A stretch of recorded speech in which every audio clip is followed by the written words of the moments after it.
have a great relief on today. I'm excited to call my daughter and tell her what the verdict was. I'm just very at ease and at peace, something I haven't had in about a year now. How is your daughter doing? She's doing fine. She started to school. She was a student here at Troy University. She's finding school over in Japan to finish her degree in criminal justice. She's doing really well. She was telling me that this isn't affecting her schoolwork, and she just thank God for that. How was today for you? Was it emotional? I have been preparing for this ever since we came to court, just having the opportunity to tell him what he tried to take away from us, but he ended up hurting himself more than he did us, because I still have my husband to help me get through difficult times, and he won't be there with his family. And what do you think about the sentencing?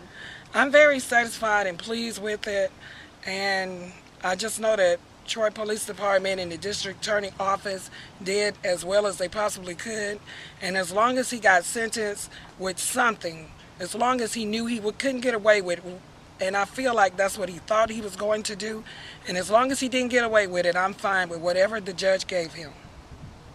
I know this has been a long year, yesterday being a landmark.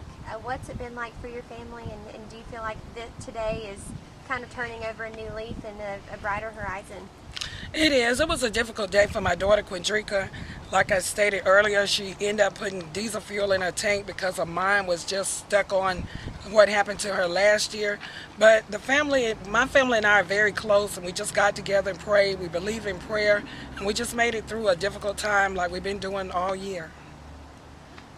Anything else that you want to add? I just want to tell God thank you so much, and I really appreciate what Troy Police Department did, the district attorney did.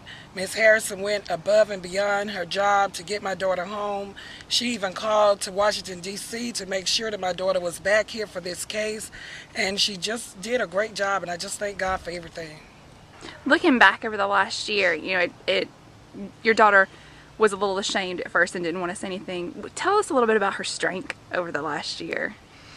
It seems at first she was very weak, and when we came into court and she noticed that Andre was still being arrogant and that he felt like that he was going to get away with it, which was one of the last things he told my daughter, there's no sense in reporting this because no one's going to believe you.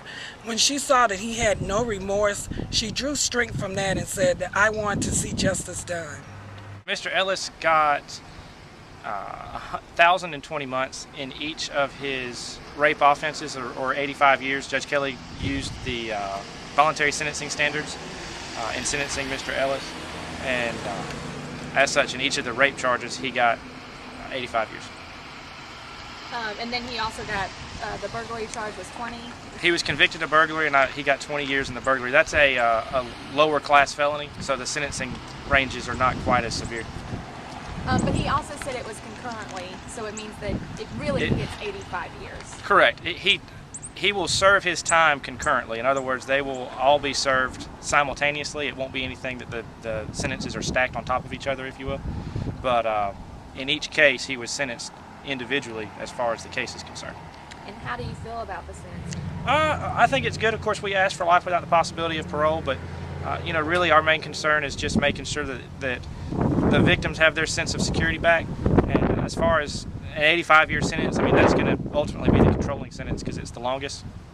And as far as 85 years is concerned, that'll give them plenty of time to move on with their life. One of them is a student here at Troy. That'll give her obviously enough time to graduate and move on and do what she wants to do and not worry about Andre Ellis and not having to look over her shoulder every time she walks around.